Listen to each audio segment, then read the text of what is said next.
नमस्कार, मैं हूं साक्षी ममगाई। हरक सिंह रावत ने कांग्रेस में फजीहत से नसीहत तक का सफर तय कर लिया है और उपलक्ष्य कह रहे हैं कि लक्ष्य कोई और नहीं, पूर्व मुख्यमंत्री हरीश रावत है। बल्कि सिर्फ हरदा नहीं, उनकी लोकसभा चुनाव की पूरी रणनीति पर जोखिम है, जो कि मुमकिन है कि हरक सिंह रावत के कारण अधिक गहरा जाए। क्यों ऐसा कह रहे हैं, यह हरक की ठोकी एक दावेदारी से दावा है कि आप समझ जाएंगे। साथ ही रिपोर्ट में वो आहट भी सुनेंगे जो हरिद्वार की राजनीति में नए ध्रुवीकरण के संकेत की ओर अभी से इशारा कर रही है।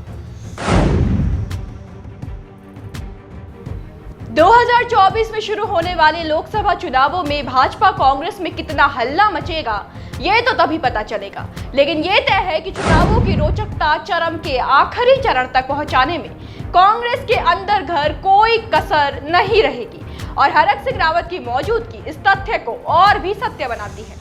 विधानसभा चुनाव में सेना ने मैदान में जाने की मनाही कर दी तो लोकसभा चुनाव आने से पहले ही हरक ने हुंकार भर दी। नेताजी ने दावेदारी ठोक दी है हरिद्वार और पौड़ी सीट पर। अब अभिलाषा का आधार तो हरक ही जाने, पर वार किधर साधा है ये प्रदेश बखूबी जानता है। बताएं कि मंगलवार को हरक सिंह रावत, पूर्व प्रदेश अध्यक्ष प्रीतम सिंह और विधानसभा में कांग्रेस के उपनेता भुवन कापड़ी अचानक भूपतवाला स्थित जयराम आश्रम पहुंचे। यहां हरीश रावत विरोधी गुट ने बैठक की, जिसमें एक चौंकाने वाली बात रही कि श्री जयराम आश्रम के पीठाधीश्वर स्वामी ब्रह्म स्वरूप ब्रह्मचारी भी मौजूद थे। उपस्थिति को आश्चर्य इसलिए कह रहे हैं क्योंकि स्वामी ब्रह्म स्वरूप ब्रह्मचारी को हरीश रावत का करीबी माना जाता है। उनका हरदा के विरोधी मोर्चे में सक्रियता दिखाना ये देखकर लगता है कि यार भी कोई बदली बयान लेकर आने को है। खैर, जरूरी बात यह है कि बैठक के बाद हरक सिंह रावत ने हरिद्वार या फिर पौड़ी सीट से चुनाव लड़ने की इच्छा जताई और पौड़ी हालांकि लिस्ट में था, लेकिन हरिद्वार पर जोर हरक का अधिक था। एक दिलचस्प बिंदु आपको यहाँ पर याद दिला दें कि हरिद्वार वो लोकसभा सीट है जहां से हरीश रावत सांसद रह चुके हैं और बिल्कुल मुमकिन है कि लोकसभा चुनाव में वो यहाँ से टिकट की मांग रखते ही रखते। इस पूरे मामले को समझने के लिए पूर्व मुख्यमंत्री हरीश रावत की हिस्ट्री की मिस्ट्री को समझिए। हरदा सबसे पहले 1980 में अल्मोड़ा सीट जीतकर संसद पहुंचे थे। 3 बार वो लगातार इस सीट से जीत का परचम लहराने में सफल हुए, लेकिन इसके बाद 4 साल हरीश रावत लगातार हार का मुंह देखते रहे। अब हरिद्वार वो सीट है जिसने फिर से हरीश रावत को जीत दिलाई।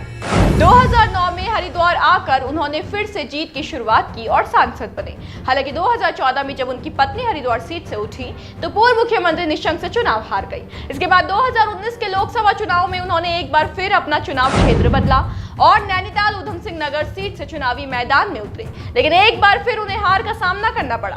खास बात यह है कि ये कोई छोटी मोटी हार नहीं थी, ये वो सीट थी जिसमें कांग्रेस की जीत को तय माना जा रहा था। देखिए, ये तय है कि हरीश रावत टिकट की मांग करेंगे ही करेंगे। अपने लिए या परिजनों के लिए बस संशय ये है किस सीट से दावेदारी ठोकेंगे, नैनीताल या हरिद्वार। जानकार इसके जवाब में हरिद्वार का नाम लेते हैं क्योंकि 2019 में हरीश रावत को नैनीताल सीट पर 3,39,000 से भी ज्यादा मतों से हार का सामना करना पड़ा था। रावत के राजनीतिक करियर की ये सबसे बड़ी हार थी और इस चुनाव में उत्तराखंड की 5 सीटों में वे सबसे ज्यादा अंतर से पराजित हुए थे।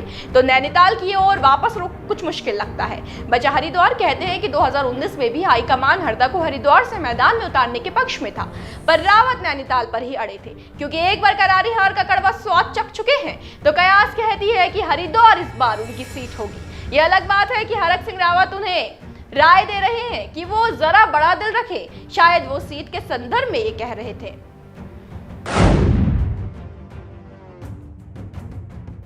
हरक सिंह रावत के मुताबिक अगर पार्टी उन्हें लोकसभा चुनाव लड़ने का अवसर देगी तो वो जरूर चुनाव लड़ेंगे। उन्होंने कहा कि इसलिए हरीश रावत को भी बड़ा दिल दिखाना चाहिए। इससे पहले सोमवार को भी हरक राय देते दिखे थे कि हरीश रावत को समय के साथ बदलना चाहिए। अब जो सारा का सारा सलाह का फव्वारा एक साथ हरक की ओर से बह रहा है, उसे हरदा किस तरह लेते हैं वो तो समय ही बताएगा।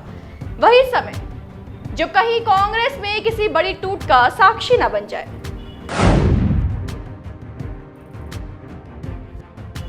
क्योंकि राजनीति के एंगल इतने टैंगल हैं, इतने उलझे हुए हैं कि उसका हर सिरा मायनों में भिन्न होता है। इसलिए प्रीतम सिंह और हरक सिंह रावत की एक तो दोस्ती और फिर उनका लोकसभा चुनाव को लेकर इतना जोश में दिखना जानकारों की जिज्ञासा बढ़ा रहा है। कुछ को तो लगने लगा है कि ऐसा ना हो कि कांग्रेस से किसी अन्य पार्टी को जन्म मिल जाए या फिर धड़ों के बीच फासलों का हिसाब ही न रहे। अगर ऐसा होता है तो उत्तराखंड की राजनीति भविष्य में ऐसे सियासी समर देखने वाली है जिसमें अपने पराये का भेद भेदना मुमकिन नहीं रहेगा। इसलिए जरूरी है कि आप अपडेट रहें, जिसके लिए आपको बने रहना होगा देवभूमि इनसाइडर के साथ। आज ही डाउनलोड करें देवभूमि इनसाइडर ऐप।